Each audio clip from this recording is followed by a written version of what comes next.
नमस्कार दोस्तों, आपका स्वागत है आपके अपने यूट्यूब चैनल पर।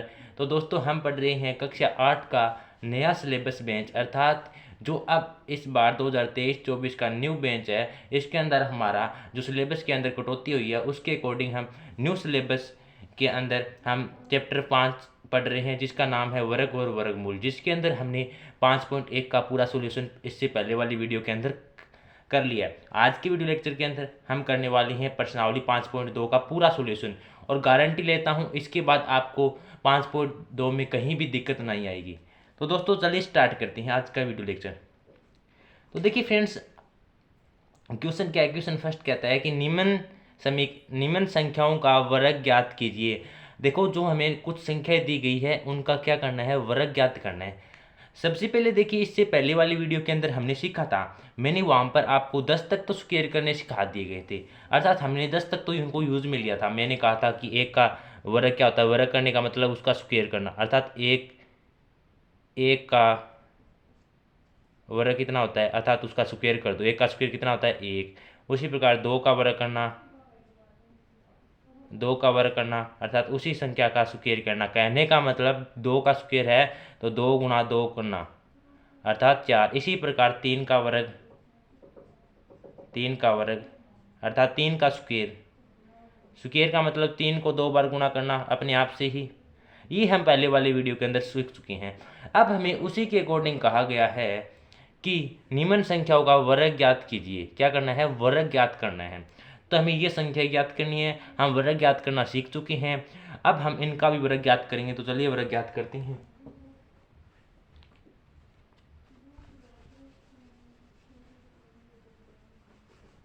देखिए, सबसे पहले हमें इसका पार्ट फर्स्ट है 32 का वर्ग ज्ञात करना है। तो लिख देंगे, देखो मैं यही करता हूँ, 32 का वर्ग कितना हो जाएगा, 32 का वर्ग हो जाएगा 32 का स्क्वेयर करना, अर्थात 32 को 32 से ही गुणा करना, 32 को 32 से ही गुणा करना। तो चलिए 32 को 32 से गुणा करके देखते हैं। जब 32 को 32 से गुणा करते हैं तो क्या आता है, 1024 आता है। तो देखो 32 का स्क्वेयर कितना होता है, 1024। ठीक है, इस प्रकार आपको इसको हल करना है। देखिए, वैसे एक तरीका और भी है इसका हल करने का, लेकिन हम इसी तरीके से हल करेंगे क्योंकि ये थोड़ा इजी भी रहता है और आसान भी, हम इसे सीख भी चुकी हैं। ठीक है, इसी प्रकार हम इसका सेकंड पार्ट 35 का भी क्या करते हैं, वर्ग करेंगे। तो 35 का लिख देना, 35 का वर्ग, वर्ग करने का मतलब 35 का स्क्वेयर, 35 का स्क्वेयर करना, अर्थात स्क्वेयर का मतलब क्या होता है, 35 को 35 से ही गुना करना, हम सीख चुकी हैं। तो चलो 35 से 35 को गुना करके देखते हैं। देखो,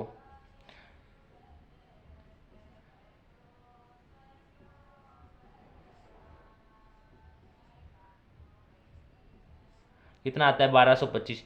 यदि कोई मल्टीप्लाई में कोई गलती हो जाए तो आप देख लेना दोस्तों, 1225 आ गया। ठीक है, इस प्रकार 35 का वर्ग ज्ञात कर लिया। हमने जिस भी संख्या का वर्ग ज्ञात करने को कहा जाए उसको हमें उसका स्क्वेयर करना है, अर्थात उसी को उसी से संख्या से गुणा करना है, हमें उसका आंसर मिल जाएगा। और यही हम इसके अंदर कर रहे हैं। जैसे कि 86 का वर्ग निकालेंगे तो 86 का स्क्वेयर लिख देंगे हम, 86 का स्क्वेयर, अर्थात 86 को 86 से गुना करेंगे तो हमें इसका वर्ग प्राप्त हो जाएगा। तो चलिए 86 को 86 से मल्टीप्लाई करके दिखा देता हूँ मैं। 36 और 3 पावर, और 8 6 48 और 3 51, और 8 6 48, 5 8 64 और 5 69, 6 9, देखो 7496 आता है। कितना आता है, 7496। इस प्रकार आपको इनको मल्टीप्लाई करके इनका वर्ग निकालना है। तो देखिए चलिए स्टार्ट, आप समझ तो गए होंगे लेकिन फिर भी कर देता हूँ मैं। देखिए 93 का वर्ग निकालना है, तो इसी प्रकार 93 का वर्ग लिखेंगे और उसका स्क्वेयर करेंगे, अर्थात वर्ग का मतलब उसका स्क्वेयर करना ही। तो 93 को 93 से मल्टीप्लाई करेंगे और हमें हमारा आंसर मिल जाएगा। तो चलिए 93 को 93 से मल्टीप्लाई कर देंगे। आई होप कि आपको मल्टीप्लाई करना तो आता होगा।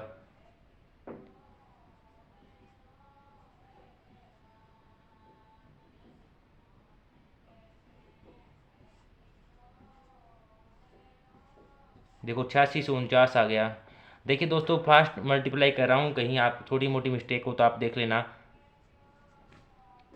तो देखिए इस प्रकार हमने 93 का भी वर्ग ज्ञात कर लिया, और इसी प्रकार हम 71 और 46 का वर्ग ज्ञात करेंगे। तो चलिए 71 का वर्ग क्या हो जाएगा, 71 का वर्ग ज्ञात करते हैं, अर्थात 71 का स्क्वायर कर दो।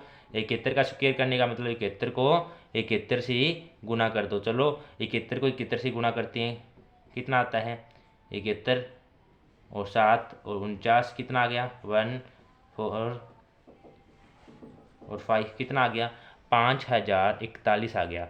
ठीक है, इसी प्रकार हमारा लास्ट और अंतिम 46 का भी क्या निकलते हैं, वर्ग निकालते हैं। तो 46 का वर्ग निकालने का मतलब इसका स्क्वायर करना। आई होप कि अब तो आप इसके अंदर फॉरवर्ड हो चुके होंगे, क्योंकि हमने इसके बहुत सारे पार्ट हल कर लिए हैं। तो देखो 40 का वर्ग याद करने का मतलब 40 को 40 से ही गुना करना। तो 6 36 और 3 6 चौक 24 और 3 27, 4 छके 24 और 2 4 चौके 16 और 2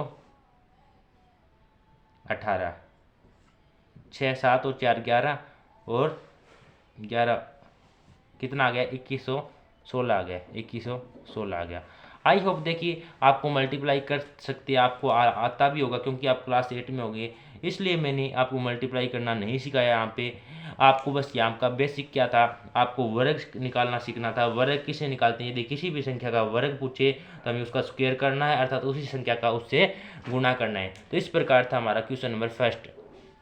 तो देखिए फ्रेंड्स, आपको यदि क्वेश्चन नंबर फर्स्ट बिल्कुल समझ में आया है तो प्लीज़ इसे कमेंट करके बताना कि आपको ये क्वेश्चन कैसा लगा।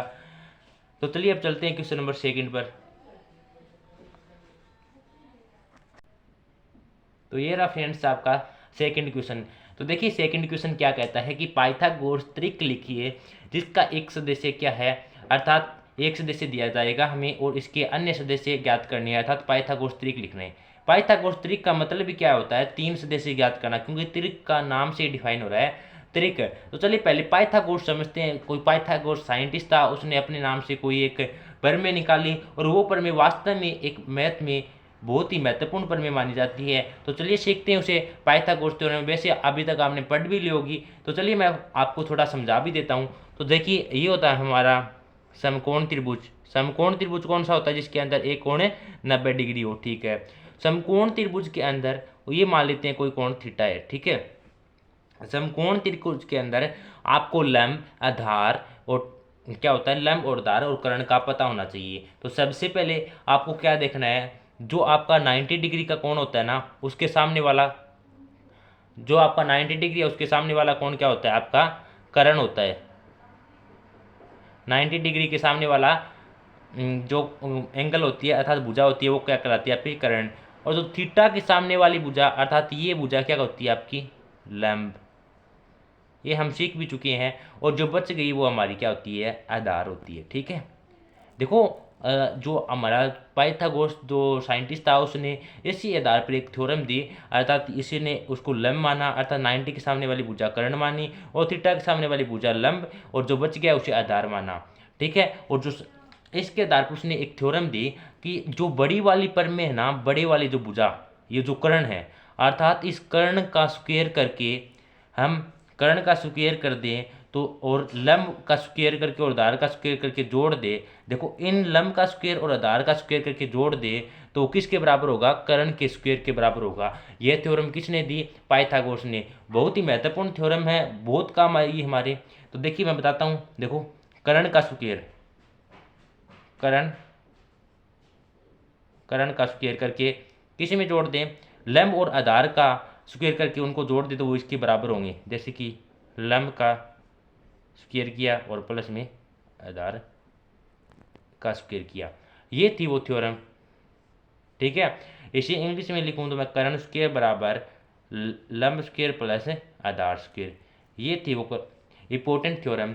आप देखिए मैं आपको सिद्ध भी करके दिखाता हूँ कैसे। मान लो कि ये आपका कर्ण कितना है 5 सेमी है, और ये आपका लंब कितना है 4 सेमी है, और ये आपका आधार कितना है 3 सेमी है। तो हमारी थ्योरम कितनी है, थ्योरम क्या कहती है, कर्ण स्क्वायर बराबर लंब स्क्वायर प्लस आधार स्क्वायर। तो कर्ण कितना है हमारा 5 है, तो 5 का स्क्वायर कर दो, बराबर लंब कितना है हमारा 4 है, तो 4 का स्क्वायर कर दो, प्लस आधार कितना है, आधार देखो 3 है, माना है मैंने एक बार, 3 का स्क्वायर कर दो। 5 का स्क्वायर कितना होता है? 25 होता है। 4 का स्क्वायर 16 प्लस 3 का स्क्वायर 9, 25 बराबर 16 और 9 कितना होता है? 25।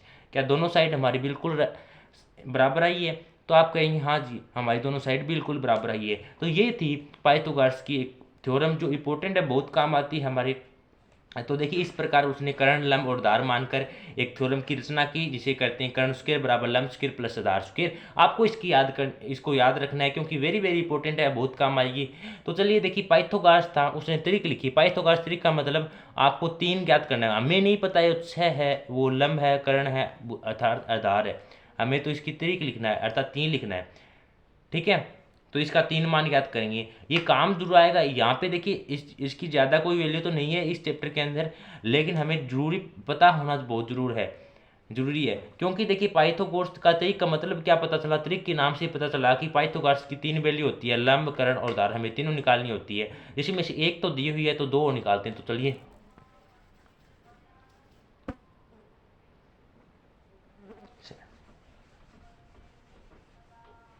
सबसे पहले आपको इसके लिए डायरेक्ट क्या मानना है? आपको मानना है कि इसके 3 हल है, जैसे कि 2m और m स्क्वेयर माइनस 1 और m स्क्वेयर प्लस 1, ये 3 ही इसके हल मान लेने हैं। और सबसे पहले आपको क्या करना है?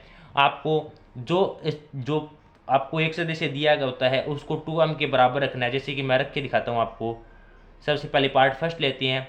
यहाँ पे एक सदस्य क्या दिया गया है? 6 दिया गया है। तो आपको सबसे पहले क्या करना है? 2m के बराबर उसको रखना है। 2m के बराबर 6 को रखेंगे, तो यहाँ से m का मान क्या निकल के आएगा? देखो 2 गुणा में है, इधर जाएगा तो भाग में, तो यहाँ से हटा देंगे।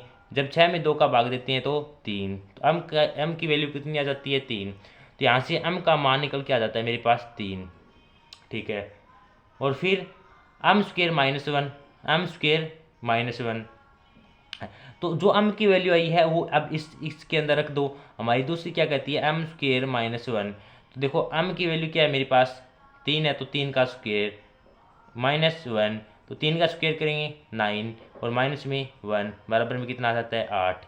उसी प्रकार हमें m स्क्वेयर प्लस 1 में निकालना होता है, तो वो भी निकालते हैं। तो देखो m स्क्वेयर, m की जगह क्या है मेरे पास? 3, तो 3 का स्क्वेयर कर दो, और प्लस है तो प्लस 1, 3 का स्क्वेयर 9, और प्लस 1 कितना हो गया? 10। तो देखो एक 8 आ गया, एक 10 आ गया, एक 3 आ गया। ठीक है, हमें इस प्रकार 3 तरीके ज्ञात करने थे, तो हम लिख देंगे 6, 8 और 10 इसके 3 मान है, क्योंकि एक सदस्य तो हमें दिया जाता था, और एक 8 हो गया और एक 10 हो गया। इस प्रकार हमें 3 तरीके ज्ञात करनी होगी। आपको बिल्कुल इजी लगा होगा, क्योंकि देखो कॉन्सेप्ट में से पढ़ेंगे तो हमें हर एक चीज़ इजी लगेगी। यदि हम इनको रटना स्टार्ट कर देंगे तो हम कभी भी मैथ को नहीं समझ पाएंगे, और मैथ हमारे ऊपर हावी हो जाएगा। तो हमें ऐसा काम नहीं करना है। तो चलिए अब चलते हैं इसके पार्ट नंबर 2 पर। तो देखिए इसी प्रकार इसका सेकंड पार्ट क्या है? 16, जिसके अंदर हमें एक सदस्य दिया गया है 16। तो देखिए सबसे पहले वही प्रोसेस अपनानी है। सबसे पहले 2m को 16 के बराबर रखना है, यहाँ से m की वैल्यू निकाल के लेके आने हैं। तो 2m को 16 के बराबर रखता हूँ, तो यहाँ से m की वैल्यू निकालनी है, तो इसके साथ गुणा में क्या है? 2, ये इधर आएगा तो भाग में चला जाएगा, तो यहाँ से समाप्त, खत्म। 16 में 2 का भाग दिया 8। तो फिर क्या करते हैं? जो m की वैल्यू आई है वो सेकंड में रखो, m स्क्वेयर माइनस 1। तो m की वैल्यू क्या आई? 8, इसका स्क्वेयर कर दो, और माइनस 1, 8 का स्क्वेयर 64, 64 में से एक गया 63। इसी प्रकार m स्क्वेयर प्लस 1 की वैल्यू निकालते हैं, तो m की वैल्यू कितनी है मेरे पास? 8, 8 का स्क्वेयर कर दो, प्लस है तो प्लस, और 1 है तो 1, 8 का स्क्वेयर 64 प्लस 1 कितना आ जाएगा? 65। इस प्रकार 3 वैल्यू हमारे पास आ जाती है, और इसी प्रकार इसको हल करना होता है। तो देखिए दोस्तों, इस प्रकार आपको इसको हल करना होता है। तो यहाँ पे हम आपको लिख भी देना है कि इसके प्रकार 3 तरीके कौन कौन से हैं। एक तो हमें दिया जाता था, कितना था? 16, और दूसरा हमने क्या ज्ञात किया? 63, और तीसरा क्या था? 65, और ये इसके 3 तरीके हैं। इस प्रकार आपको ज्ञात करनी थी। तीन त्रिक ज्ञात करने को कहा था आपको कि पाइथागोरस त्रिक ज्ञात करो। त्रिक का मतलब तीन वैल्यू ज्ञात करो। त्रिक तीन वैल्यू ज्ञात करने के लिए हमने एक तो दी हुई थी 16, हमने दो और ज्ञात कर ली। इस प्रकार आपको ज्ञात करना था। इसी प्रकार इसका लास्ट और अंतिम क्वेश्चन का अंतिम पार्ट देखते हैं और फिर इस चैप्टर को हम समाप्त करते हैं। तो देखिए इसका पार्ट नंबर 3 क्या कहता है, 18। इसको सबसे पहले किसके बराबर रखेंगे, 2m बराबर 18 रखेंगे। तो यहाँ से m की वैल्यू निकालनी है तो 2 मल्टीप्लाई में इधर आएगा तो डिवाइड में, तो 2 का भाग 18 में देंगे तो हमें पता है क्या आता है, 9 आता है। तो हमारे पास m की वैल्यू क्या निकल के आती है, 9। तो यहाँ से फिर हम क्या करते हैं, जो m की वैल्यू निकल के आई है वो अब इसके अंदर रखते हैं, अर्थात m स्क्वेयर माइनस 1 की वैल्यू निकालती हैं। m की जगह क्या है 9, तो 9 की स्क्वेयर कर दो माइनस 1, 9 निम 81 और माइनस में से 1 घटा दो, कितना आ गया 80। ठीक है, आपको पता होगा कैसे किया, देखो m की वैल्यू रख दी, फिर माइनस 1 उसमें से घटा दिया, स्क्वायर था तो स्क्वायर कर दिया। अब क्या करना है, इस अब m स्क्वायर प्लस 1 की वैल्यू तो निकालनी है, m स्क्वायर प्लस 1, m की जगह क्या है 9, तो 9 का स्क्वायर कर दो, प्लस है तो प्लस है, 1 है तो 1 लिख दो। 9 का स्क्वायर हम जानते हैं 81। अब आपको पता भी चल गया होगा दोस्तों कि स्क्वायर की कितनी मानता होती है। देखो बार बार हमें स्क्वायर से वास्ता पड़ रहा है, क्योंकि देखो स्क्वायर से हम 9 की स्क्वायर, 8 की स्क्वायर, यदि हम पाइथागोरस त्रिक भी चले तो वहाँ पे नहीं, हमने जो पाइथागोरस थ्योरम पढ़ी वहाँ पे हमने क्या देखा, हमने स्क्वायर देखा था, कर्ण का स्क्वायर, आधार का स्क्वायर। तो देखिए स्क्वायर लगभग आपको 15 तो नॉर्मल याद होनी चाहिए, और फिर उसके आगे जो मेन होती है ना, ज़्यादा जिसका ज़्यादा यूज़ होता है वो हमें याद होती हैं। यदि फिर भी आपको याद नहीं होती है तो आप फटाफट आपकी गणना करके निकाल लेना। हम वर्ग निकालना अथवा स्क्वायर निकालना इससे पहले वाले क्वेश्चन में सीख चुके हैं। तो इस प्रकार m स्क्वायर प्लस से 1 बराबर कितना आ गया 81। तो हमें पाइथागोरस त्रिक लिखने तो त्रिक कितने हो जाएंगे, आपको लिखना है टोटल पूरा पाइथागोरस त्रिक कितने हैं, एक तो 18 और दूसरा कितना है 80 और तीसरा कितना है 81। इस प्रकार आपका आंसर हो जाएगा। ये था इसका क्वेश्चन नंबर 2। तो फ्रेंड्स यदि आपको ये ऐसे कॉन्सेप्ट से समझना अच्छा लगा है तो प्लीज़ कमेंट करके जरूर बताना, ताकि मुझे भी पता लग सके कि बच्चों को किस तरह पढ़ना अच्छा लगता है। मैं इसी तरह आपको नए नए तरीकों के साथ, इंटरेस्टेड तरीकों के साथ, वो बिना रटे पूरी की पूरी मैथ कक्षा 8 की कराऊंगा, और वो भी इसी चैनल के अंदर। आपको कहीं भी जाने की जरूरत नहीं है, और वो भी बिना किसी फीस की। तो फ्रेंड्स आप इतना तो कर सकते हैं, प्लीज़ ये कमेंट करके जरूर बताना, और यदि वीडियो अच्छी लगी है तो लाइक जरूर करना, और चैनल पर नहीं है तो चैनल को सब्सक्राइब करके बेल आइकन को प्रेस कर लेना, ताकि आने वाली वीडियो का नोटिफिकेशन आपको मिल सके और आपकी पढ़ाई रेगुलर चल सके। तो फ्रेंड्स आपको इनको सोल्यूशन करना है सभी क्वेश्चनों का। तो आज की वीडियो के अंदर इतना ही, इजाज़त दीजिए। हम मिलते हैं इसी चैप्टर 5 के 5.3 के चैप्टर के साथ। तब तक के लिए जय हिंद जय भारत।